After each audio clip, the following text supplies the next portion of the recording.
மகளே, எங்கள் அழைப்பை ஏற்று சிறப்புரை ஆண்ட வருகை நின்றிருக்கும் திரு ரவிக்குமார் ஐயா அவர்களே, இந்த ஆண்டு விழா என்பது ஒவ்வொரு ஆண்டும் எதற்காக ஒவ்வொரு பள்ளிக்கூடம் நடைபெறுகிறது என்றோம்.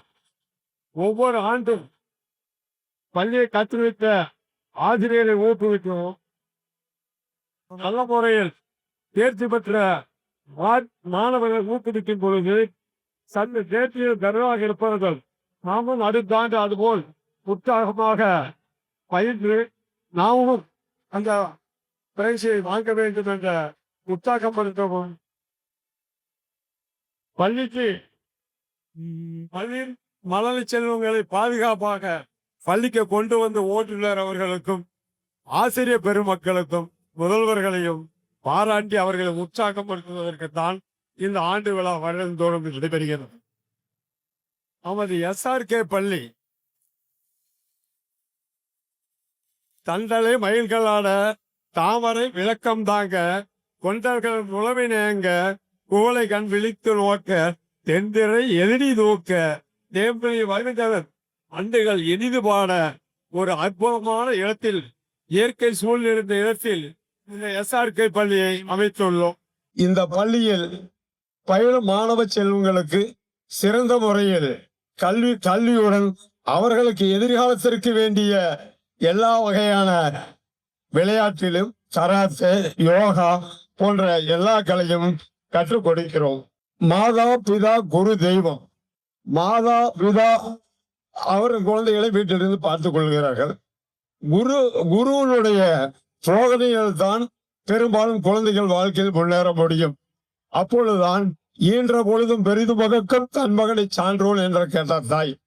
அப்படி உங்களுடைய மழலை செல்வங்களை நல்ல முறையில் கல்வி கற்பிக்க SRK பள்ளியில் சேர்த்து அதனை பயன்படுத்திக் கொள்ளுங்கள். திறமையான ஆசிரியர்களையும் நல்ல குறைந்த கட்டணத்திலையும் நாங்கள் கொண்டு செல்கிறோம். ஆகவே உங்களது மழலை செல்வங்களை எங்களது SRK பள்ளியில் சேர்த்து பயன்பெறுமாறு அன்புடன் கேட்டுக்கொள்கிறோம். வணக்கம். அடுத்ததாக வாழ்த்துறை வழங்குவதற்காக நாம் பள்ளியின் அறங்காவலர் திரு செந்தில் சார் அவர்களை அழைக்கிறோம். அனைவருக்கும் இனிய மாலை வணக்கம். நமது ஸ்ரீ ராதாகிருஷ்ணா கல்வி அறக்கட்டளையின் SRK மெட்ரிக் மேல்நிலைப் பள்ளியின் 13வது ஆண்டு விழாவிற்கு வருகை புரிந்துள்ள பெற்றோர்கள் மற்றும் மாணவ கண்மணிகள் அனைவரையும் வருக வருக என வரவேற்பதுடன், மேடையில் வீட்டிற்கும் சிறப்பு விருந்தினர் மற்றும் விருந்தினர்கள் அனைவரையும் வருக வருக என வரவேற்பதுடன், இந்த வாழ்த்துறை வழங்க எனக்கு வாய்ப்பளித்த பள்ளிக்கு முதற்கண் வணக்கத்தை தெரிவித்துக் கொண்டு, இந்த வாழ்த்துறை வழங்குறோம் அப்படின்னு வந்திருக்கோம். வாழ்த்துறை அப்படிங்கிறது எதுக்காக அப்படின்னு பார்த்தீங்கன்னா, ஒரு வாழ்வில வெற்றி பெற்று மென்மேலும் வளர உங்களை வாழ்த்துறோம். அதுக்கு உண்டான வாய்ப்பு உங்களுக்கு எங்கெங்க கிடைக்குதோ அங்கெல்லாம் வாய்ப்பை பயன்படுத்தி வெற்றி பெறணும். ஸோ அந்த மாதிரி இன்று மேடையிலும் நேற்றும் விளையாட்டு மற்றும் பள்ளி கல்வித்துறையில் பல பரிசுகளை பெற்ற மாணவர்களுக்கும் அவர்களை பயிற்றுவித்த ஆசிரியர்களுக்கும் வாழ்த்துக்களை தருணத்தில் தெரிவித்துக் கொள்கின்றேன். மேலும் இவர்கள் வாழ்வில் மென்மேலும் வளர இறைவனை வணங்கி அனைவரும் வாழ்க்கையில் வெற்றி பெற வாழ்த்துக்களை தெரிவித்துக் கொள்கின்றேன். சரி, இது வரைக்கும் வாழ்த்துறை வழங்கணும். உங்க எல்லாத்துட்டையும் ஒரு கொஞ்சம் பேசணும்னு நினைக்கிறோம்.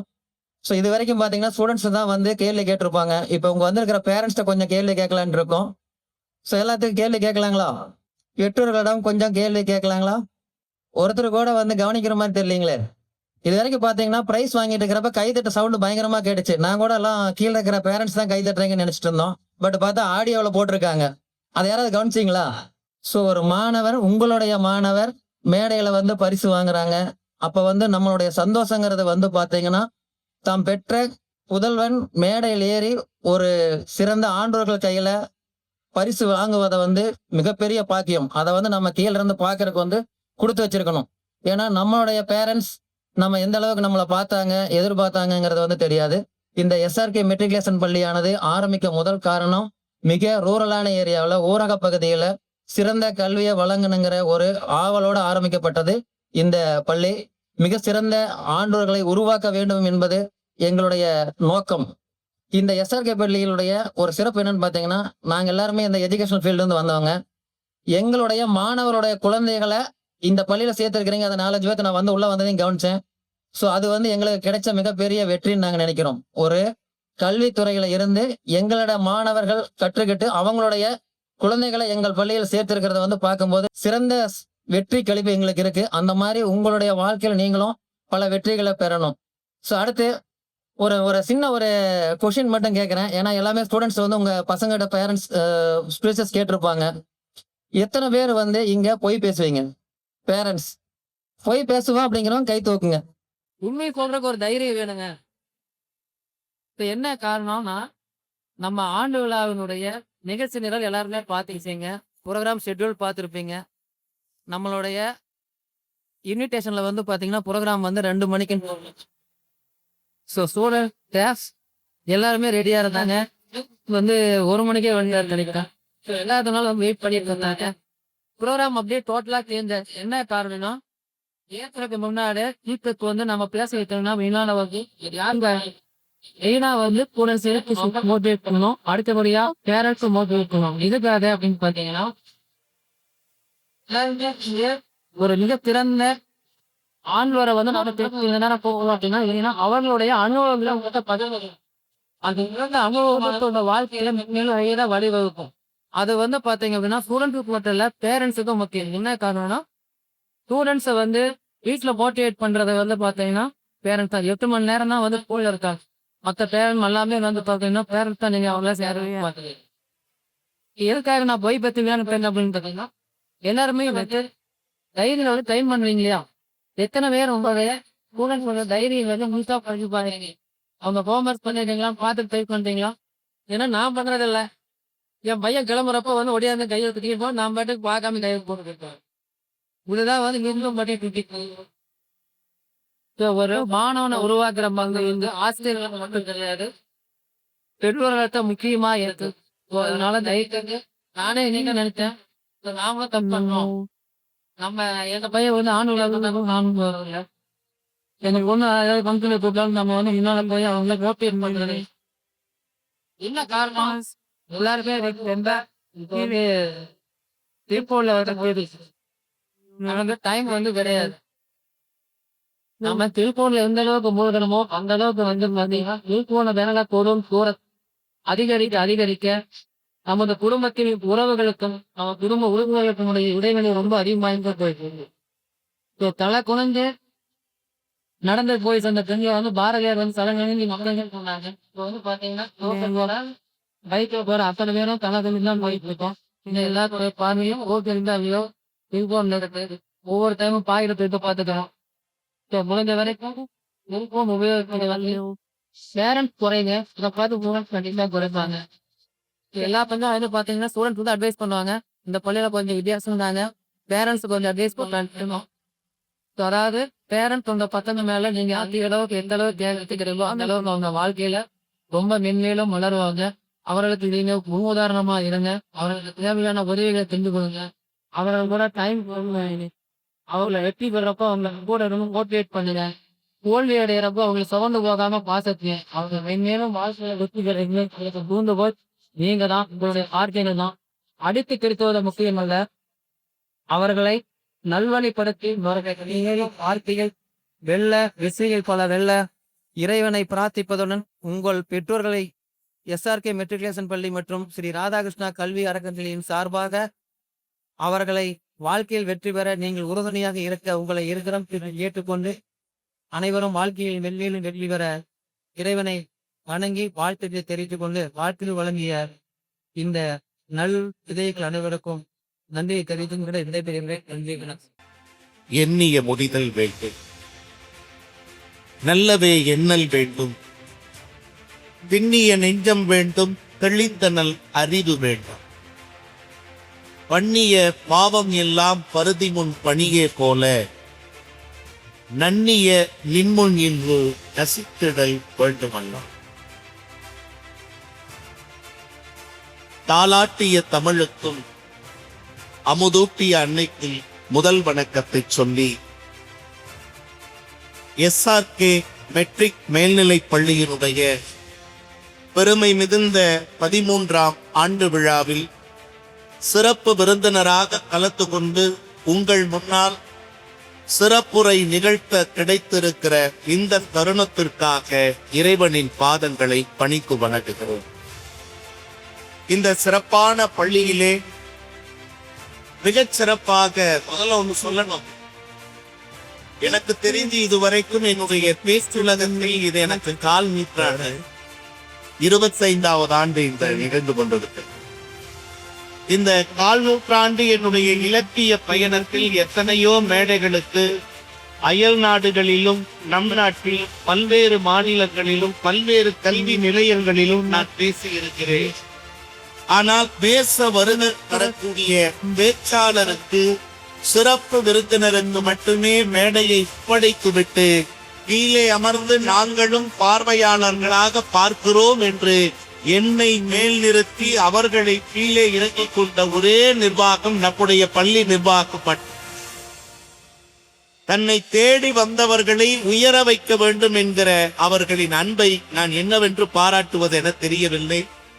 உண்மையாகவே ஸ்ரீ ராதாகிருஷ்ணா கல்வி அறக்கட்டளை SRK மெட்ரிக் மேல்நிலை பள்ளியினுடைய மகத்துவமான இந்த ஆண்டு விழாவினை சிறப்பித்துக் கொண்டிருக்கக்கூடிய பள்ளியினுடைய தாளாளர் பெருமைக்குரிய திருவாளர் கே சுந்தரராஜன் அவர்களே, மரியாதைக்குரிய இப்பள்ளியினுடைய தலைவர் திருவாளர் சி சுந்தரராஜன் அவர்களே, மரியாதைக்குரிய செயலாளர் திருவாளர் பி சிவசுப்பிரமணியம் அவர்களே, பொருளாளர் மரியாதைக்குரிய திருவாளர் மகேந்திரா சுப்பிரமணியன் அவர்களே, கல்வி அறக்கட்டளையினுடைய துணைத் தலைவர் மரியாதைக்குரிய திருவாளர் என் கிருஷ்ணன் அவர்களே, மற்றும் இந்த அற்புதமான பள்ளியினுடைய நிர்வாக அலுவலர் திருவாளர் எஸ் அண்ணாதுரை அவர்களே, மற்றும் மிகச் சிறப்பாக ஆண்டறிக்கை வாசிக்கிற போது இடையிடையே கொஞ்சம் கண்ணீர் குடிக்கக்கூடிய முதல்வர்களைத்தான் நான் பார்த்திருக்கிறேன். ஆனால் அது 10 பக்கங்களை தாண்டினாலும் கொஞ்சம் கூட பதட்டமே இல்லாமல் குழந்தைகளின் வெற்றி அதுதான் எங்கள் வெற்றி என்று ஆசிரியர்களின் வெற்றி குரலாய் இங்கே முழங்கிய மரியாதைக்குரிய இப்பள்ளியின் முதல்வர் அன்பு சகோதரர் திருவாளர் வி ஐயப்பன் அவர்கள். இங்க நீங்க அவருக்கு ஒரு கைதட்டல் குற்றம். எவ்வளவு பெருமை. அதுவும் குறிப்பா நிறைய விஷயத்துல ஒரு சொல்லிட்டே வந்து இடையில குறிப்பிடுறேன். மற்றும் நிகழ்வினுடைய நிறைவிலே நன்றியுரையாற்ற அமைந்திருக்கக்கூடிய முதன்மை நிர்வாக அலுவலர் பொறியாளர் திருவாளர் எஸ் பிரகாஷ் அவர்களே, இவர்கள் எல்லாவற்றுக்கும் விட நம் பள்ளி என்கிற உணர்வோடு இந்த அற்புதமான கல்வி சோலையில் சங்கமித்திருக்கக்கூடிய பெற்றோர்களே, பெரியோர்களே, உடன் வந்திருக்கக்கூடிய உறவினர் பெருமக்களே, மாணவ செல்வங்களே, இந்த பள்ளியில் பணியாற்றக்கூடிய இருபால் ஆசிரியர் தோழமைகளே மற்றும் ஆசிரியர் அல்லாத பிற பணியாளர்களே, அற்புதமான ஒளி அமைப்பை செய்து கொண்டிருக்கக்கூடிய தொழில்நுட்ப கலைஞர்களே, புகைப்பட கலைஞர்களே, அத்தனை பேருக்கும் என் பண்பின் வணக்கங்களை உங்கள் பாதங்களில் சமர்ப்பிப்பதிலே மகிழ்ச்சி. ஆனா எனக்கு என்ன மகிழ்ச்சின்னா, கேட்டேன், இப்ப கூட கேட்டேன், எவ்வளவு நேரம் சார் பேசுறது? ஒரு பேச்சாளருக்கு கால எல்லை என்பது ரொம்ப முக்கியம். நான் வந்தோன்னு கேட்டேன், இந்த மாதிரி சபையெல்லாம் இருந்தா எங்களுக்கு 4 கணக்கில் பேசுறேன். ஆனால் இவ்வளவு அழகா அமைச்சு கொடுத்துரு, ரொம்ப பெருமையாக இருக்கிறது. நான் செல்லுகிற இடங்களில் எல்லாம் SRK என்கிற பெயரை நான் சொல்லுவேன். என்ன காரணம் அப்படின்னா, இது மாதிரி யாரும் பேச்சாளரை பெருமைப்படுத்தி இருக்கவே முடியாது. எல்லோரும் கீழே இறங்கி நாங்களும் பார்வையாளர்களாக கேட்கிறோம். குறிப்பாக பெற்றோர்களுக்கு நிறைய சொல்லுங்க, குழந்தைகளுக்கு நிறைய சொல்லுங்க. எல்லோருக்கும் எல்லாம் தெரிந்து கொள்வதற்கான மேடையாக இந்த 13ஆம் ஆண்டு விழா மேடை அமையட்டும்னு நினைச்ச அந்த நிர்வாகத்தினருக்கு எல்லாரும் ஒரு நல்ல கைதட்டு. இன்னைக்கு நான் அடுத்ததா கைதட்டு தூக்கு யாருக்கு தெரியுங்களா? அங்க பாருங்க, வண்ண மயில்கள் தோற்று போகும் இந்த அன்பு குழந்தைகளின் அழகுக்கு முன்னால் கைதட்டுக்காங்க. எவ்வளவு அழகா உட்கார்ந்துருக்காங்க. நீங்க கவி பேரரசு வைரமுத்து அவர்கள் தன்னுடைய ஒரு கவிதையில அழகா குறிப்பிட்டிருப்பார். 1000 பள்ளத்தாக்குகள் முழுவதும், இந்த கிரீன் வேலி அப்படிமாங்க பாத்திருக்கீங்களா? 1000 பள்ளத்தாக்குகள் முழுவதும் பூக்கள் பூத்திருந்தாலும் ஒரு குழந்தையின் புன்னகைக்கு அது ஈடாகாதுன்னு சொல்லுவாங்க. இப்ப பாருங்க, ஆயிரம் குழந்தைகளுக்கு இணையா இப்ப பாருங்க, சில 100 குழந்தைகள் அவ்வளவு அழகா உட்கார்ந்துருக்காங்க. என்னன்னா, இந்த குழந்தைகள் பரிசு பெறுகிற போது ஒரு அழகு, அதை அப்படி தத்தி தத்தி வருகிற போது உடன் அழைத்து வருகிற பெற்றோர்கள். நான் சில பெற்றோர்களுக்கு பரிசு கொடுக்கக்கூடிய சூழல் இன்றைக்கு எனக்கு கிடைத்தது. அந்த பெற்றோருடைய கண்ணில் அவ்வளவு சந்தோஷம், அந்த குழந்தைகளின் மனசுல அவ்வளவு சந்தோஷம். இந்த ஆண்டு விழாவின் நோக்கம் என்ன தெரியுமா? இங்க இருக்கக்கூடிய குழந்தைகளுக்கும் குறிப்பா பெற்றோர்களுக்கு நான் சொல்றேன், இந்த ஆண்டு விழாவின் நோக்கம் உங்கள் பிள்ளைகள் கைதட்டுபவர்களாக இருக்க வேண்டும் என்பதற்காக அல்ல, உங்கள் பிள்ளைகள் கைதட்டல் பெறுபவர்களாக வருங்காலத்தில் மாற வேண்டும் என்பதற்காகத்தான் இந்த ஆண்டு விழாவையே சிறப்பாக ஏற்பாடு செய்திருக்கிறார்கள். எனக்கு தெரிந்து வணிக நோக்கத்தை தாண்டி சேவை நோக்கத்துக்காக ஒரு பள்ளி நடைபெறுகிறது என்றால் SRK பள்ளியை சொல்லலாம். மரியாதைக்குரிய ஐயா அவர்களோடெல்லாம் நான் பேசிக் கொண்டிருக்கிற போது ரொம்ப எளிமையாக பழகுகிற மனிதர், கொஞ்சம் கூட இந்த பந்தா காட்டாத இவ்வளவு பெருமைய தொழிலை செய்து வந்தாலும் எளிமையாக பழகுகிறார்கள். நான் வந்து சொல்றேன், மாதங்களிலேயே மரியாதையான மாதம் நான் நினைக்கிறது தெரியுங்களா? தை மாதம். ஏன் அப்படின்னா, எல்லாரும் பாத்தீங்கன்னா அப்படி குளிர்ச்சி கைவிட்டு பாக்குற. ஆனால் SRK பள்ளி ஒரு புதுமையை செய்திருக்கிறது. கை கட்டுகிற இந்த தை மாதத்தை கை தட்டுகிற மாதமாக இன்றைக்கு இந்த ஆண்டு விழாவில் மாற்றி காட்டியிருக்காங்க. அப்படின்னா எவ்வளவு பெரிய விஷயம். நான் ஏறக்குறைய 21 அயல் நாடுகளுக்கு செல்லுகிற வாய்ப்பை நான் கற்ற தமிழ் எனக்கு கொடுத்து, நான் போயிட்டு வரலைங்க. ரவிக்குமார் இல்லோ, ஆனா ரவிக்குமார் படித்த தமிழ் 21 நாடுகளுக்கு போட்டுட்டு போச்சுக்கிறதுனா. இதுல என்னன்னா, என்னுடைய இனிய நண்பர் சீன தேசத்திற்கு பயணிக்கக்கூடிய வாய்ப்பை ஏற்படுத்திருக்கிறாங்க. அப்படியே தாய்லாந்துக்கு போகக்கூடிய ஒரு வாய்ப்பு எனக்கு கிடைத்தது. இன்னைக்கு இருக்கக்கூடிய பிள்ளைகளுக்கும் சரி, பராமரிக்கக்கூடிய பொறுப்பேற்றிருக்கக்கூடிய பெற்றோர்களுக்கும் சரி, ஒரு செய்தியை சொல்ல ஆசைப்படுறேன்.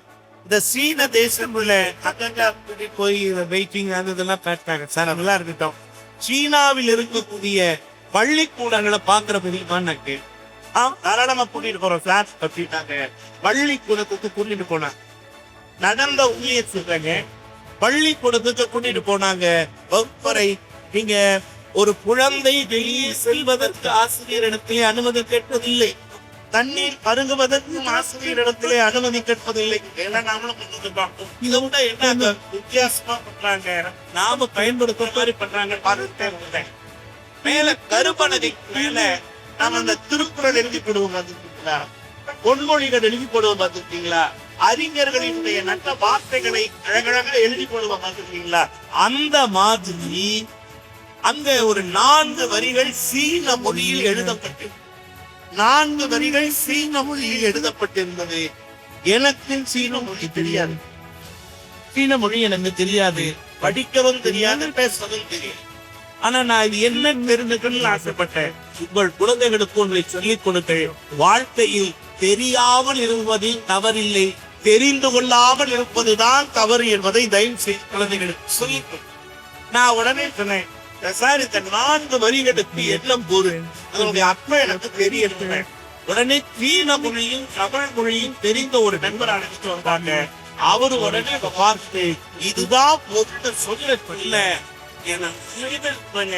இந்த தேசத்தில் நாம் வாழ்ந்ததற்கான பிறவி பயனை அடைந்த நாளாக அந்த 4 வரி நம்ம நாட்டில் சீனாவில் தொடக்க பள்ளியில் கரும்பலகைக்கு மேல அந்த 4 வரியை எழுதி போட்டிருக்காங்க. என்ன அந்த 4 வரி தெரியுங்களா? அதனுடைய தமிழாக்கத்தை அப்படியே இன்னைக்கு இந்த ஆண்டு விழா மேடையில நான் சொல்றேன். கிடைத்திருக்கிற இந்த பிறவியில் நல்லவனாக, உண்மை பேசுபவனாக, ஒழுக்கமுடையவனாக, பெற்றோர்களுக்கும் பெரியோர்களுக்கும் ஆசிரியர்களுக்கும் கீழ்ப்படிந்து நடப்பவனாக நீ வாழ்ந்தால் அடுத்த பிறவியிலாவது இந்திய பள்ளிகளில் மாணவனாக படிக்கிற வாய்ப்பு உனக்கு கிடைக்கும் என்று சீன தேசத்தில் எழுதப்படும். பத்தாதுங்க, கைதட்டு, நல்லா கைதட்டுங்க. யோசிச்சு பாருங்க, இந்த தேசத்துல ஒரு வகுப்பறையில் அமர்ந்து கற்பதற்கு எத்தனை புண்ணியம் பண்ணியிருக்கணும்னு சீனாவினுடைய தொடக்கப்பள்ளி வகுப்புல எழுதப்பட்டிருக்கு. அப்படின்னா யோசித்து பாருங்கள். இதை சொன்னவன் யார் தெரியுமா? சீன தேசத்தினுடைய இப்ப நம்ம ஊர் திருவள்ளுவர் மாதிரி அந்த ஊர்ல இருந்த கன்ஃபியூசியஸ் என்கிற ஞானி. யோசிச்சு பாருங்க. மரியாதைக்குரிய சார் அவங்க பேசும்போது பெற்றோர்களுக்கும் நான் சிலது சொல்றேன்னு சொன்னாங்க. வாழ்த்துக்கள் சார், உண்மையிலுமே தேவை. எல்லாரும் சொன்னாங்க இன்னைக்கே பெற்றோர்களுக்கு என்ன தேவை. சார் கூட சொன்னாங்க மாதா பிதா குரு தெய்வம். முன்னாடி பேசினோம். இன்னைக்கு தலைமுறை மாறிடுச்சுங்க. மாதா பிதா சரிங்கிறான், குரு கூகுள் தெய்வம். மாதா பிதா ஏத்துக்கிறான் சார், ஆனா குருங்கிற இடத்துல எதை கொண்டு வந்து வச்சுட்டேன் இன்னைக்கு கூகுள். உங்க குழந்தைகள் கூகுளில் தேடி ஒன்னு விட சொல்லுச்சு அப்படின்னா தெரியாததை தெரிஞ்சுக்கலாங்க. ஆனா என்ன தெரியுங்களா, ஒரு ஆசிரியருக்கு இணையாக என்றைக்கும் ஒரு கூகுள் வரவே முடியாது என்பதுதான் உண்மை. ஏன் இதை சொல்றேன்னா, ஒரு குழந்தைக்கு எது தேவை, இந்த குழந்தைக்கு எப்படி சொன்னால் புரியும் என்பது கூகுளுக்கு தெரியாது. ஆனால் கற்றுக் கொடுக்கிற ஆசிரியர்களுக்கு தெரியும் என்பது தானே உண்மை. கற்றுக் கொடுக்கிற ஆசிரியர்களுக்கு தெரியும். நான் இன்னைக்கும் குழந்தைகளுக்கு அடிக்கடி சொல்றது என்னதான், குழந்தைகள் ஏதாவது உங்ககிட்ட வந்து பேசுறேன் சார், எனக்கு ரொம்ப சொன்னார், எனக்கு ஒரு லீட் எடுத்து கொடுத்துட்டேன். குழந்தைகள் உங்களிடத்திலே பேச வந்தாங்கன்னா தயவு செய்து கொஞ்சம் கொடுத்து கேளுங்க. ஏன்னா பேசறக்கே வாய்ப்பு தராத பல பெற்றோர்களை நான் பார்த்திருக்கிறேன். நீங்க ஒரு குழந்தைங்க அழகா ஒரு ஓவியம் வரைஞ்சது, ஒரு ரோஜா பூவோடைய ஓவியம் வரைஞ்சிட்டு அப்பாட்ட கொண்டு வந்து காட்டலாம்னு பாக்குது. அப்பா செல்போனை நோண்டிட்டு இருக்கார், செல்போன்ல சேட் பண்ணிட்டு இருக்கார். ஏதோ இஸ்ரேல் பிரச்சனையே பாலஸ்தீன பிரச்சனையே இவர் சேட் பண்ணி தீக்கிற மாதிரி பண்ணிட்டு இருக்கார். சரி அப்பா பிஸியா இருக்காங்க, தங்கம் அப்புறம் வா, அப்பா கொஞ்சம் சேட் பண்ணிட்டு இருக்கேன், மொபைல் பார்த்துட்டு இருக்கேன். சரிங்கப்பா. நேரம் அம்மாட்ட போகுது. அம்மா பாவம் கையலுக்கு என்னாச்சோங்கிற பதட்டத்திலே இருக்காங்க. புரிந்து சிரித்தவர்களுக்கு நன்றி. ஒரு கைதட்டல் கொடுத்தீங்கன்னா யாருன்னு தெரிஞ்சுக்கலாம். பாருங்க, தேசத்துக்கு பாடுபட்ட தலைவர்கள் பட்டியல்ல கையல் வந்துட்டாங்க. பாருங்க நம்ம நிலைமை என்னாச்சுன்னு பாருங்க. கையலுக்கு என்னாகுமோ அப்படிங்கிற மாதிரி அந்த அம்மா கவலை கூட. பாட்டியும் உண்மையிலுமே இந்த சீரியல் வந்ததுக்கு அப்புறம் மார்மையா மருமகள் பிரச்சனையே இல்லைங்க அதிகமா. ஏன்னா 2 பேரும் உட்காந்து ஒரே மாதிரி அழுதுட்டு இருக்காங்க, 2 பேரும் சேர்ந்து அழுக ஆரம்பிச்சுட்டாங்க. அப்ப தங்க தங்க அம்மா சீரியல் பார்த்துட்டு இருக்கேன், டிஸ்டர்ப் பண்ணாதடா. சரிம்மா. அப்பா மொபைல், அம்மா இது, அப்பா இது பார்த்து சுவற்றல் எடுத்த பந்து மாதிரி அங்க போகுது இங்க வருது, அங்க போகுது இங்க வருது, அங்க போகுது இங்க வருது பார்த்துச்சுங்க. இரவு உணவு சமைச்சு வச்சுட்டு உட்காந்துதான் டிவி பாக்குறாங்க. அப்பா செல் பாக்குறாரு. பார்த்துச்சு, என்னடா யாருமே ரெஸ்பாண்ட் பண்ண மாட்டேங்கிறீங்களா. அந்த குழந்தை நினைச்சிருக்கு சும்மா 2வது 3வது படிக்கிற குழந்தை. இரவு உணவு சமைத்து வைக்கப்பட்டிருந்த இந்த மேஜை இருக்கு பாருங்க, டைனிங் டேபிள். அந்த டைனிங் டேபிள்ல கீழே ஒரு துணி மாதிரி போட்டிருப்போம் பார்த்திருக்கீங்களா, அந்த துணியை பிடிச்சு அப்படி ஒரு ரீல் இழுத்துச்சு. இரவு உணவுக்கு செஞ்சு வச்சிருந்த சப்பாத்தி செதறுது, குருமா செதறுது, எல்லாம் செவுத்துல அடிச்சு அப்படியே வீடே செதறி கிடக்குது அந்த உணவு. சத்தம் கேட்ட உடனே செல்ல தூக்கி எறிஞ்சிட்டு அப்பா ஒடியாரார். கையலாவது ஒன்னாவதுன்னு அம்மாவும் பாட்டியும் வராங்க. இது நீதான் இந்த பார்த்த வேலையான்னு சொல்லி 3 பேர் அந்த குழந்தைய குனிய வச்சு 3 நிமிஷம் அடிக்கிறாங்க. குபீர் குபீர் சாத்துறாங்க. சாத்திட்டு இனிமேல் இப்படி பண்ணுவியா, இனிமேல் இப்படி பண்ணுவியா, இப்படி எல்லாம் பண்ணக்கூடாது தெரியுதான்னு பாடம் வேற. அதுக்கு ஒரு 1/2 மணி நேரம். மொத்தமா அடிச்சது 3 நிமிஷம், அறிவுரை சொன்னது 30 நிமிஷம். 33 நிமிடம் அந்த குழந்தைக்காக அவங்க செலவிட்டாங்க, தேவையில்லாம ஒரு கோப உணர்வோட. ஆனால் 3 நொடிகள். தங்கம் அருமையா வரைஞ்சிருக்கடா இந்த ஓவியத்தை, இந்த மாதிரி ஓவியத்தை நல்லா வரைஞ்சுக்கிட்டே இருந்தீங்கன்னா நீயும் பிற்காலத்துல ஒரு ஓவியனா மாறக்கான வாய்ப்பு இருக்குன்னு ஒரே ஒரு வார்த்தைங்க அதை சொல்லி இருந்தால் அந்த குழந்தை அப்படி செஞ்சிருக்குமா? யோசிச்சு பாருங்க, அந்த குழந்தை அப்படி செஞ்சிருக்குமா? அப்ப எங்கெங்க இருக்கு? தயவு செய்து இன்னைக்கு நான் சொல்றேன், ஒரு அம்மா அன்னைக்கு எனக்கு தெரிஞ்சுங்க பெருந்துறையில கோவிலுக்கு தனியா வந்தாங்க, அதுவும் கோவில் திருவிழா நேரத்துல. அங்க இருக்கக்கூடிய பூசாரி கேட்டாரு, எப்பவுமே கோவிலுக்கு குழந்தைய அழைச்சிட்டு வருவீங்களாமா, நீங்க மட்டும் வரீங்களே குழந்தை எங்கன்னு கேட்டார். குழந்தையா சாமி அது, அதை வாங்கி கொடு இதை வாங்கி கொடுன்னு ஒரே உசுறு எடுக்குது, பிரஷர் ஏத்துது. அதனாலதான் வீட்லயே பூட்டிட்டு வந்துட்டேன்னு அந்த அம்மா. இப்ப பூசாரி கேட்ட கேள்விதாங்க முக்கியம், சாமிய வீட்டுல விட்டுட்டு இங்க யார பார்க்கமா வந்தீங்க கேட்டேன். கைதட்டுங்க, ஒண்ணு தப்பு இல்ல. சாமிய வீட்டுல விட்டுட்டு இங்க யார பார்க்கமா வந்தீங்கன்னாரு. எனக்கு இங்க இருக்கக்கூடிய மேலாண்மையில் இருக்கக்கூடிய அறக்கட்டளையில் இருக்கக்கூடிய தலைவர், தாளாளர் உள்ளிட்ட அத்தனை பெருமக்கள் மற்றும் இங்க இருக்கக்கூடிய பேரண்ட்ஸ், நீங்க எவ்வளவு வேணாலும் வசதி வாய்ப்பு படைத்தவர்களாக இருக்கலாம். நடந்த ஒரு உண்மையை சொல்லட்டுங்களா? எங்க பெருந்துறையிலிங்க ஒரு நல்ல ஒரு கோடி கணக்கில் பணம் வச்சிருக்கிற ஒருத்தருங்க. நான் பார்த்து ஒரு மேடையில எதுக்கு அவரை பத்தி நான் சொல்றேன்னு நல்லா புரிஞ்சுக்குங்க.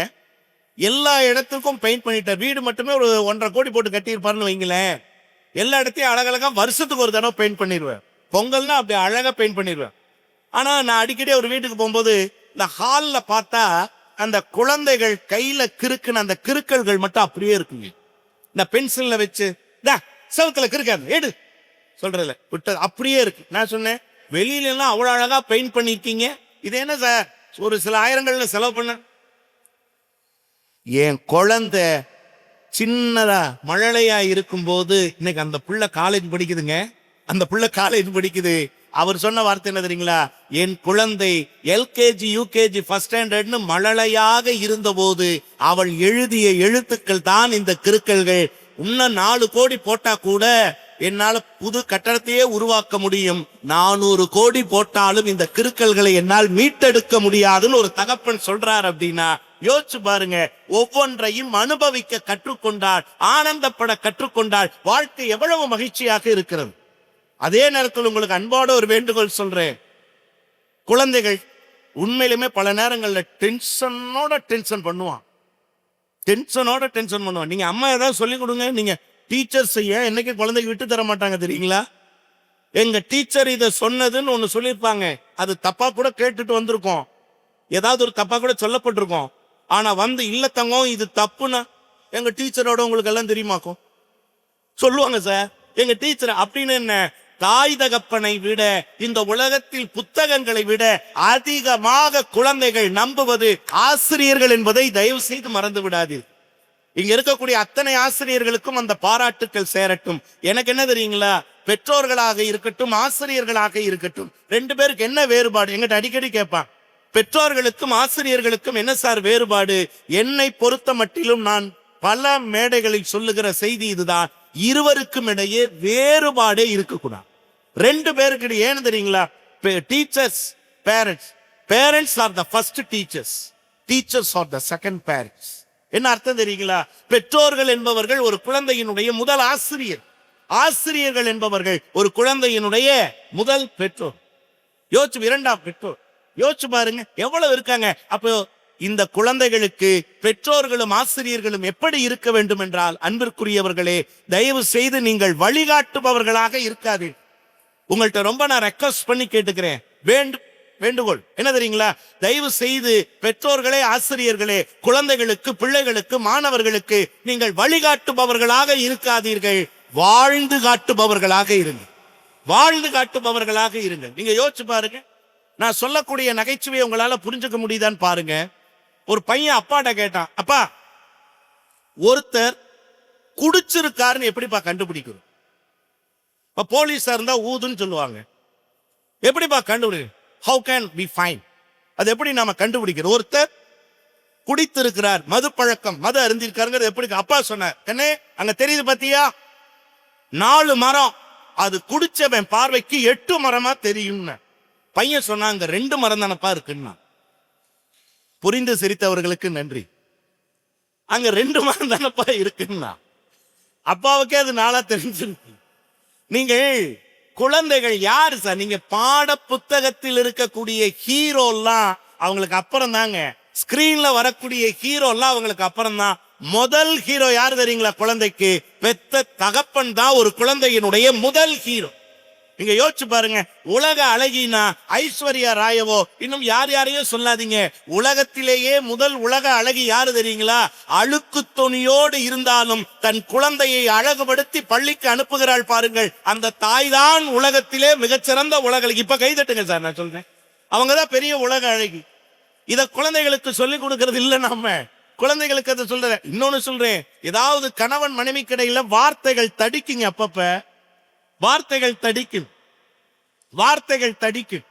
அப்படி வார்த்தைகள் சொல்லுகிற போது ஒன்னு சொல்றேன் உங்களுக்கு, வாயிலிருந்து வெளிவருகிற வார்த்தைகளில் தயவு செய்து எல்லோரும் கவனமா இருக்கணும்.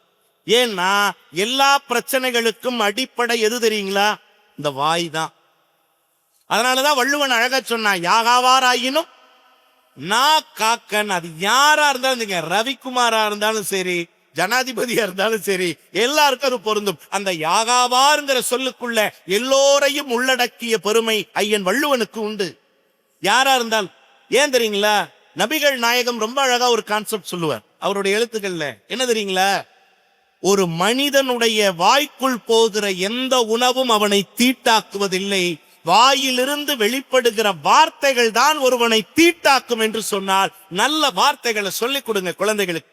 அன்னைக்கு ஒரு அம்மா அப்பாவுக்கு இடையில சண்டைங்க. தயவு செய்து உங்கள்ட்ட ஒரு சின்ன டிப்ஸ் என்ன தெரியுமா? குழந்தைங்க பக்கத்துல இல்லாத போது கொஞ்சம் சண்டை சச்சரவை வச்சுக்குங்க. இருக்குங்க, கணவன் மனைவி ஊடல் இல்லாம இருக்குமா? இப்ப எங்க வீட்டுல நடக்கும், சாதாரணமெல்லாம் நடக்குது. வாயை வச்சுட்டு சும்மா இருந்திருக்கலாம். நான் பேச்சாளர் தானே, கம்மன் இருக்க முடியாது. நான் ஒன்னே ஒரு வார்த்தை சொன்னேன். வண்டியில போயிட்டு இருக்கேன், 4 ரோட்ல அப்படி ஒரு எரும மாடு 2 கிராஸ் ஆகுது. கம்மன் இருந்திருக்கலாம் வாயை வச்சுட்டு. அப்புறம் உங்க சொந்தக்காரங்க போறாங்க, நான் எங்க வீட்டுல அடிச்சாங்க. ஆமாங்க, சொந்தம் தான், கல்யாணத்துக்கு அப்புறம் வந்த சொந்தம். நான் புரிஞ்சுதுங்களா? அது யாரு வீட்டு சொந்தம்னு. அது திருப்பி அடிப்பான். இன்னும் எங்க வீட்டு எங்க சொந்தக்காரங்களோ அப்படி போகக்கூடாது. அது மகிழ்ச்சியா அவ்வளவுதான், அப்படி போயிடணும். எங்க வீட்டுக்கார அப்படி இறங்கி சண்டை போடக்கூடாது. இன்னொன்னு என்ன தெரியுங்களா? சண்டை வந்துச்சுங்க, குழந்தைகள் அருகில் இல்லாத போது கொஞ்சம் வார்த்தைகள் பேசலாம். வார்த்தைகளும் என்ன, தரமான வார்த்தைகள். நீங்க யோசிச்சு பாருங்க. ஏதை சொல்றேன் தெரியுங்களா?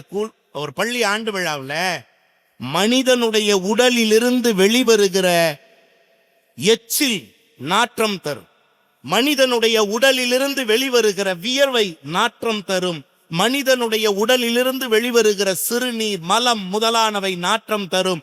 ஆனால் ஒரு மனிதனுடைய வாயிலிருந்து புறப்படுகிற சொற்கள் நல்ல சொற்களாக இருந்தால் இந்த சமூகத்துக்கு அது மாற்றம் தரும் என்பதை உங்க வார்த்தையால குழந்தைகளுக்கு உணர்த்துங்க. நல்ல வார்த்தைகளை சொல்லிக் கொடுக்க சொல்லுங்க. இங்க குழந்தைகள் வந்து அந்த வார்த்தை பேசுறாங்க இந்த வார்த்தை பேசுறாங்கன்னு மிஸ் வந்து கம்ப்ளைண்ட் பண்ணிருக்க வேலையே இல்லை. ஒரு அம்மா அப்பாவுக்கு சண்டைங்க, அம்மா திட்டுறாங்க அப்பாவை, ஏ பேய். அம்மா திருப்பி திட்டுறாங்க, ஏ பிசாசு, தண்டம் முண்டம். பக்கத்தால குழந்தை இருந்தா, அம்மா நான் யாருமான், நீ சும்மாறா குட்டிச்சாத்தான். குழந்தை எப்படி பாருங்க, எப்படி உள்வாங்கி இருக்குன்னு. கொஞ்ச நேரம் ஆச்சுங்க, சண்டை ஓஞ்சுது. அப்பா வேலைக்கு போயிட்டாரு, அம்மா மட்டும் வீட்டுல சமையல் பண்ணிட்டு இருந்தாங்க. இவன் கேட்டான், அம்மா பேய்னா என்னமா, பேய்னா என்னமா, பிசாசுனா என்னமா, தண்டம்னா என்னமா, முண்டம்னா என்னமான்னா. அம்மா சொன்னா, கடுப்பு தீரல அம்மா.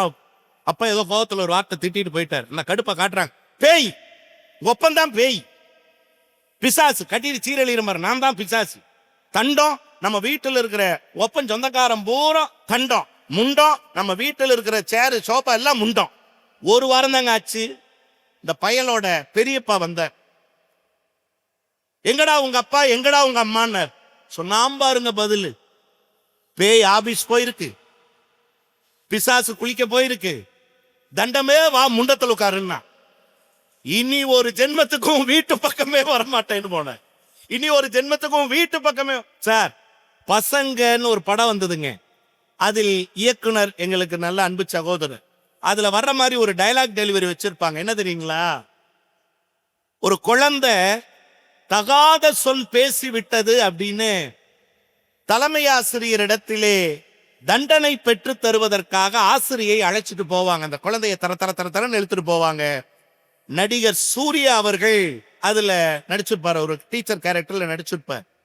எதுக்கு டீச்சர் அந்த குழந்தையை கூட்டிட்டு போறீங்க? சார் ரொம்ப பேட் பேசுறான் சார், ரொம்ப தப்பு தப்பா பேசுறான், அதான் மேம்கிட்ட கூட்டிட்டு போறேன் பனிஷ் பண்றதுன்னு சொல்லுவான். நிறுத்திட்டு அவர் சொல்ற மாதிரி ஒரு டைலாக் வச்சங்க, குழந்தைகள் ஒருபோதும் கெட்ட வார்த்தைகள் பேசுவதில்லை, அவர்கள் கேட்ட வார்த்தைகளைத்தான் பேசுகிறார்கள். அப்படின்னா அவர்கள் முன்னால் பேசுகிற நாம எப்படிப்பட்ட நல்ல வார்த்தைகளை பேசணும் சொல்லுங்க பாப்போம். அப்ப எல்லாவற்றிற்கும் முன்னுதாரணங்கள் நீங்கள் புத்தகத்திலிருந்து தேடி கொடுக்காதீர்கள், நீங்களே அவர்கள் வாழ்க்கையை முன்னுதாரணமாக வாழ்ந்து காட்டுங்கள் என்பதுதான் என்னுடைய ஒரு நல்ல வேண்டுகோளாக இந்த ஆண்டு விழாவிலே நான் முன்வைக்கிறேன். உங்க குழந்தைங்க ஏதாவது ஒரு விஷயத்துக்கு முன்னெடுத்து வராங்கன்னு வைங்களேன், உன்னால எல்லாம் முடியாதுப்பா, அதெல்லாம் அந்த குழந்தை செய்யும், இந்த குழந்தை செய்யும், உன்னால எல்லாம் அது முடியாதுப்பா, அப்பானாலவே முடியாதுப்பா அப்படின்னு அம்மா சொல்லாதீங்க. உங்க அப்பானாலேயே அதெல்லாம் முடியாதுப்பான்னு சொல்லாதீங்க, அம்மானாலேயே முடியாது தங்கன்னு சொல்லாதீங்க. யோசிச்சு பாருங்க, இந்த உலகத்திலே நம்மை விட அறிவாளிகள் யாரு தெரியுங்களா? இப்ப கைதட்டுங்க. நம்ம பிள்ளைகள் தான் நம்மை விட அறிவாளி. நம்மளை விட அறிவாளிகள்ங்க, நம்மளை விட ஸ்மார்ட்டா இருப்பான். நீங்க சாதாரணமா நினைக்காதீங்க. அவன் கேட்கிற ஒவ்வொரு கேள்வியும் நம்ம சமாளிக்கிறதுக்குள்ள நாம படுற பாடு இருக்கு பாருங்க, சாதாரண விஷயம் இல்லை. ஒரு ஆசிரியர் சொல்லியிருக்காரு, பாருடா, கடலுக்கு நடுவுல ஒரு மரம், மாமரம். அந்த மாமரத்துல நிறைய மாங்கனிகளா இருக்கு, மாம்பழமா இருக்கு. ஆனா ஒரு கண்டிஷன், கடல்ல உடம்பு நனையாம, கால் கடல் தண்ணியில படாம அந்த மாம்பழத்தை பறிக்கணும். நல்லா கேட்டுக்குங்க கேள்வி. டீச்சர் சொல்றாங்க, மாம்பழத்தை பறிக்கணும். சரியா? எப்படி போய் பறிப்பேன்? எல்லாரும் அது இதுன்னா, ஒருத்த மட்டும் சொன்னா, நான் பறவையா மாறி போய் பறிப்பேன்னா. பாராட்டிருக்கலாங்களா? உங்க தாத்தா நான் உன்னைய பறவையா மாத்துவாரு. யாரு? டீச்சர். இவன் கம்முன்னு இருந்திருக்காம, உங்க அப்பாவா மாமரத்தை கொண்டு கடலுக்கடியில நட்டு வச்சாருன்னு இருக்கான். நீங்க யோசிச்சு பாருங்க சார். எதிர்கேள்விகளை நிறைய கேட்கிறாங்க. ஆனா அந்த கேள்விகளுக்கெல்லாம் நீங்கள் யோசிச்சு பாருங்க, என்ன ஆசிரியரே? அப்படி கிடையாதுங்க. நம் தம்மின் தம்மக்கள் மேலோ, நம்மை விட அடுத்த தலைமுறை ஸ்மார்ட்டா இருக்காங்கிறத நாம் உண்மையாகவே ஒத்துக்கொள்ள வேண்டும். இங்க இருக்கக்கூடிய ஆசிரியர்களிடத்திலே நான் பணிவன்போடு கேட்டுக்கொள்கிறேன், தயவு செய்து நீங்கள் படித்த ஆசிரியர்களாக இருக்காதீர்கள், நாள்தோறும் படிக்கின்ற ஆசிரியர்களாக இருங்கள். ஏன் தெரியுங்களா? படித்த ஆசிரியர்களை விட தினம்தோறும் படிக்கிற ஆசிரியர்களைத்தான் பிள்ளைகளுக்கு பிடிக்கும். நான் அப்டேட்டா இருந்தா தான் என்னிடத்தில் பயிலுகிற குழந்தைகளை நான் அப்டேட்டா வச்சிருக்க முடியும். அப்டேட்டா இல்லைன்னா நம்ம அவுடேட் ஆயிடுவோங்கிறது தான் உண்மையான உண்மை. யோசிச்சு பாருங்க. இப்ப நல்ல நல்ல செய்தி சொல்லிட்டே இருக்கும்போது தயங்க வேண்டாம்னு உங்க குழந்தைகளுக்கு சொல்லிக் கொடுங்க. இங்க நிறைய குழந்தைகள் இருக்கா, குறிப்பா 10ஆம் வகுப்பு 12ஆம் வகுப்பு படிக்கக்கூடிய பிள்ளைகள். மேல்நிலை பள்ளி தானே நம்முடைய SRK பள்ளி. 10ஆம் வகுப்பு 12ஆம் வகுப்பு படிக்கக்கூடிய பிள்ளைகளுக்காக நான் குறிப்பா சொல்றேன், தயங்காதீங்க. Don't be hesitate. தயக்கம் விட மோசமான விளைவை தரக்கூடிய ஒன்று வாழ்க்கையில எதுவுமே கிடையாது. ஏன் தெரியுங்களா? ஏன் தயங்காதீங்க? எல்லாருக்கும் தெரிஞ்சதுங்க. ஒரே ஒரு கேள்வி கேட்போம். எல்லாருக்கும் தெரிஞ்ச ஒரு வரலாற்றையே நான் சொல்ல ஆசைப்படுகிறேன். எல்லாருக்கும் தெரிஞ்ச ஒரு வரலாறு தான். என்ன வரலாறு தெரியுங்களா? இந்த உலகத்தில், இந்த பூமியினுடைய வரலாற்றில், இந்த பூமியினுடைய பூகோளத்தில் முதலாக நிலவில் கால் வைத்த மனிதன் என்று யாரை சொல்லுகிறோம்? எல்லாரும் கிட்ட என்னங்க சொல்லுவோம்? நீல் ஆம்ஸ்ட்ராங் அப்படிமோ இல்லைங்களா? GK கொஸ்டின்ல படிச்சிருப்போம், பொதுவா கேள்விப்பட்டிருப்போம். ஆனால் உண்மையான வரலாறு சிலர் தெரிந்திருக்கலாம், பலர் அறியாமல் இருந்திருக்கலாம். உண்மையான வரலாறு என்ன தெரியுங்களா? விண்ணிற்கு செலுத்தப்பட்ட, நிலவில் போய் தரையிறங்கிய விண்கலத்தில் துணை விமானியாக கோ பைலட்டா இருந்தவர் தாங்க நீல் ஆம்ஸ்ட்ராங். கோ பைலட்டா இருந்தவர் தான் நீல் ஆம்ஸ்ட்ராங். அப்ப யார் சார் பைலட்னு கேக்குறீங்களா? அவங்க பேரே நமக்கு தெரியாது பலருக்கும். எட்வின் ஆல்ட்ரின் என்பதுதான் பிரைமரி பைலட்டோட பேருங்க. மெயின் ஓட்டுறவர் அவரு தான், ஃபர்ஸ்ட் டிரைவர் அவரு தான். நமக்கு புரியுற மாதிரி சொல்லணும்னா ஃபர்ஸ்ட் டிரைவர் அவரு தான், இவர் அசிஸ்டன்ட். யோசிச்சு பாருங்க. போய் இறங்கிருச்சுங்க, நிலாவுல போய் அந்த விண்கலம் இறங்கிருச்சு, கதவுகள் திறக்கின்றன, கீழ இருந்து கமாண்ட் கொடுக்குறாங்க, எட்வின் பைலட் கம் ஃபார்வர்ட், முன்னாடி வாங்க, கீழே இறங்குங்க. இறங்கலைங்க எட்வின். ஏன் இறங்கல தெரியுங்களா? முதலில் நிலவு, இந்த உலகமே காத்திருக்குதுங்க, நிலவில் முதலாக ஒரு மனிதன் தன் காலடியை பதிக்க போகிறான்னு. ஆனா எட்வினுக்கு பயம். என்ன பயம் தெரியுங்களா? இந்த நிலா எப்படி இருக்குன்னு தெரியாது. பாலைவனமா இருக்குமா, பனிச்சறுக்குமா இருக்குமா, வெந்நீரா ஊற்றா இருக்குமா, அல்லது புதைகுழியா இருக்குமா, திரும்பி வருவமா மாட்டோமா, 1000 தயக்கம். மனுஷன் காலடி எடுத்து வைக்கல. கீழ இருந்து அடுத்த கமாண்ட் போகுது, Edwin this is for your second calling, 2ஆம் அழைப்பு, இறங்குங்க. மனுஷன் இறங்கல. This is the final call for you, உங்களுக்கு இது கடைசி அழைப்பு, இறங்குறீங்களா? இறங்கல. உடனடியா அடுத்த கால் வந்துச்சுங்க கீழ இருந்து. என்ன தெரியுமா? Co pilot you move next. அடுத்தது யாருங்க? கோ பைலட் நீல் ஆம்ஸ்ட்ராங், நீங்க போலாம். அப்படிங்கும் போது கொஞ்சம் கூட தயக்கமே இல்லாம தன்னுடைய காலடியை எடுத்து நிலவிலே வைக்கிறாருங்க நீல் ஆம்ஸ்ட்ராங். இன்றைக்கும் உலகப்பந்தின் வரலாறு ஒருத்தருடைய தயக்கத்தால் மாறி போனது என்பதுதான் வரலாறு. ஆரம்பிச்சது யாருங்க? Edwin Aldrin. ஆனா காலடி எடுத்து வச்சது யாருங்க? நீல் ஆம்ஸ்ட்ராங் குழந்தைகளுக்கு இந்த கதையை சொல்லிக் கொடுங்க. தங்கம், நீ தயங்கினால் யாரோ ஒருவர் தான் வெற்றி பெறுவார், உன்னால் வெற்றி பெறவே முடியாது. ஏன் தெரியுங்களா?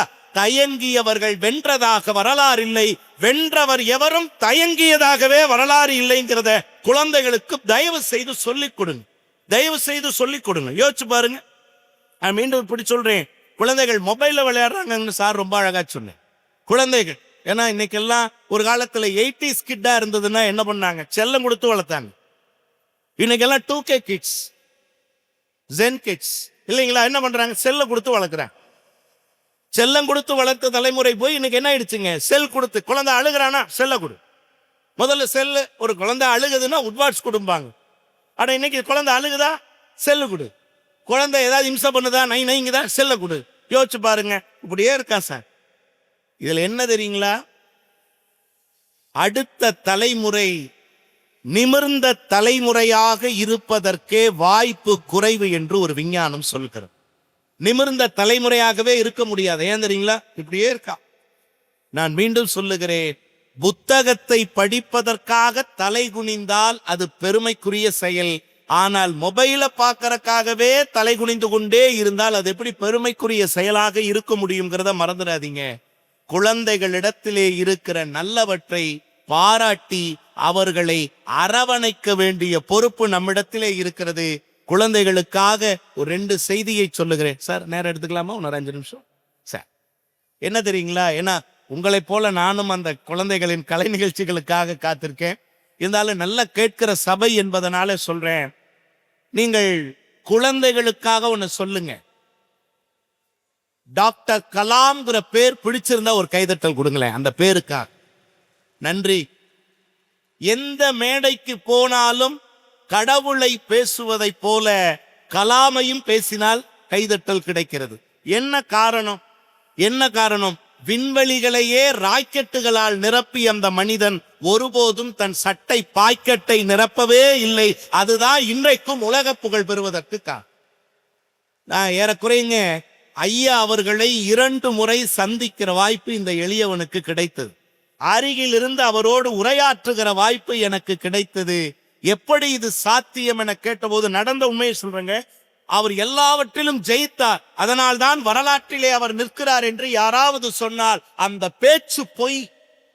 அவர் சந்தித்த பலவும் தோல்விகள் தான். குழந்தைகளுக்கு சொல்லிக் கொடுங்க. வெற்றி தோல்வி. ஜெயிச்சாதாண்டா நீ என் புள்ள, ஜெயிச்சிடுவாடா, அப்ப சொல்றேன் என் பிள்ளைன்னு சொல்லாதீங்க. ஏன் தெரியுங்களா?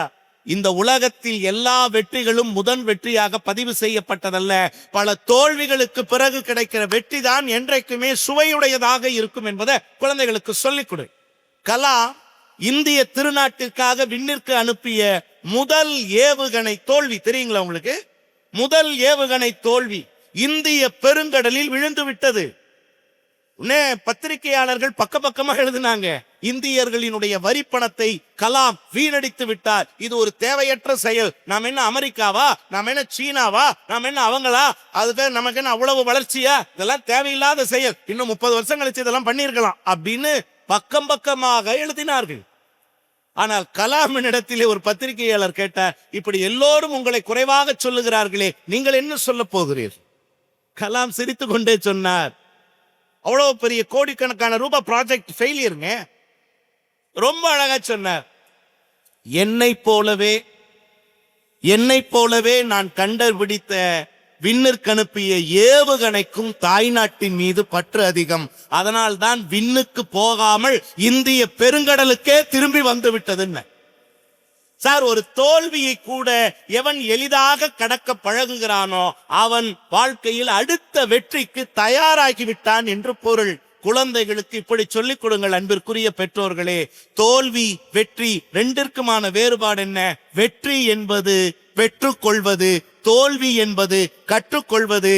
இன்று பெற்றுக்கொள்கிறவர்கள் வெற்றி பெற்றவர்கள், நாளை கற்றுக்கொள்ள போகிறவர்கள் தான் தோல்வி அடைந்தவர்கள். பெற்றுக்கொண்டாலும் கற்றுக்கொண்டாலும் வாழ்க்கை என்றைக்குமே சிறப்பாக இருக்கும் என்பதை சொல்லி, இந்த உலகத்துல ஒரு குழந்தையின் வளர்ப்பிலும் ஒரு குழந்தையின் வாழ்க்கையிலும் 3 பேர், அதே டாக்டர் கலாம் சொன்ன வார்த்தையோடு நான் நிறைவு செய்கிறேன். ஒரு குழந்தை, ஒரு புத்தகம், ஓர் ஆசிரியர், இந்த உலகத்தையே மாற்றும் வலிமை உடையவர்னு சொன்னார். அப்படிப்பட்ட பொறுப்புணர்வு ஆசிரியர்களுக்கு இருக்கிறது, பெற்றோர்களுக்கு இருக்கிறது. இன்னும் சொல்ல போனா இங்க இருக்கக்கூடிய பிள்ளைகளுக்கு தேர்வு தாரக மந்திரமாக ஒரு வரியை நான் சொல்லிட்டு போக ஆசைப்படுறேன். என்ன தெரியுங்களா? 3 மணி நேரம் எழுதுறீங்க தேர்வு. அந்த 3 மணி நேரம் எழுதக்கூடிய தேர்வுக்கு பல மணி நேரம் படிச்சதுனால மனசுல இருக்கும் கொஞ்சம் சோர்வு. அந்த தேர்வு குறித்த சோர்வு போகணும்னா என்ன தெரியுங்களா? தேர்வு என்பது வலி அல்ல, அது நம்மை செதுக்குகிற உளி என்பதை தயவு செய்து குழந்தைகளுக்கு சொல்லிக் கொடுங்கள். இன்னும் சொல்ல போனா அப்பா படிக்காம இருக்கலாம், அம்மா படிக்காம இருக்கலாம், தாத்தா பாட்டி படிக்காதவங்களா இருக்கலாம். எதுக்கு சார் இப்படி ஒரு பள்ளிக்கூடத்துல SRK மாதிரியான பள்ளிக்கூடத்துல பிள்ளைகளை ஃபீஸ் கட்டி படிக்க வைக்கிறோம்? நாம வாழாத வாழ்க்கைய நம்ம பிள்ளைங்க வாழ்ந்துடாதாங்கிற நம்பிக்கையில தான் அத்தனை பெற்றோர்களும் நாம் சேர்த்து வச்சோம். யோசிச்சு பாருங்க. அந்த கனவை நனவாக்க வேண்டிய பொறுப்பு எல்லோர் கைகளிலும் காலம் கொடுத்திருக்கிறது என்பதை சொல்லி தயவு செய்து குழந்தைகளுக்கு சொல்லுங்கள். அம்மா தங்கம், தலை குனிஞ்சு நீ படிச்சீன்னா நம்ம தலைமுறையே தலை நிமிருண்டாங்கிற வார்த்தையை மட்டும் உங்க குழந்தைகளுக்கு சொல்லுங்கள். காலம் கல்வி என்கிற அட்சய பாத்திரத்தை குழந்தைகளின் கைகளில் கொடுத்திருக்கிறது. அந்த அட்சய பாத்திரத்தை, அமுத சுரபியை காலி பாத்திரமாக வைத்திருப்பதும் நிறைத்து அடுத்த தலைமுறைக்கும் பயன்படியாக்குவதும் நம் எல்லோருடைய கைகளிலும் இருக்கிறது. அந்த கைகளை வளப்படுத்துவோம், குழந்தைகளை என்றைக்கும் மேன்மைப்படுத்துவோம் என்று சொல்லி இந்த 13ஆம் ஆண்டு விழாவிலே உங்களோடு சந்தித்ததிலும் எண்ணற்ற மகிழ்வை கொடுத்த இறைவனுக்கும் இயற்கைக்கும் அற்புதமான பள்ளியினுடைய நிர்வாக பெருமக்கள் அத்தனை பேருக்கும், இருந்து கேட்ட உங்கள் அத்தனை பேருக்கும் என் பணிவின் வணக்கங்களை சொல்லி மீண்டும் ஒரு நல்ல நாளிலே சந்திப்போம். விருப்பமின்றி விடைபெறுகிறேன். நன்றி, வணக்கம்.